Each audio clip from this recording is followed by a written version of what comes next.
خدا کا تصور اور دعا کا مفہوم۔ انسان کی انفرادی اور اجتماعی عبادت اس کے باطن کی اس تمنا سے عبارت ہے کہ کوئی اس کی پکار کا جواب دے۔ یہ دریافت کا ایک منفرد عمل ہے جس میں خودی اپنی مکمل نفی کے لمحے میں اپنا اس بات کرتی ہے اور یوں کائنات کی زندگی میں ایک متحرک عنصر کی حیثیت سے اپنی قوت اور جواز کی یافت کرتی ہے۔ اقبال۔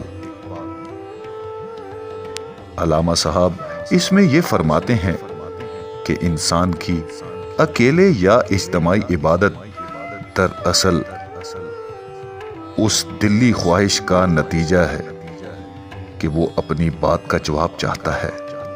یہ تلاش و جستجو ایک ایسا دلچسپ عمل ہے جس میں اپنی ذات کا انکار بھی ہے اور اقرار بھی۔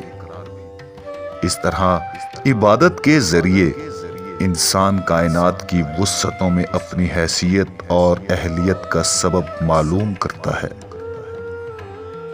یہ ایک ایسی عبارت ہے جو کبھی ایک مرتبہ پڑھنے یا سننے سے شاید سمجھنا مشکل ہے۔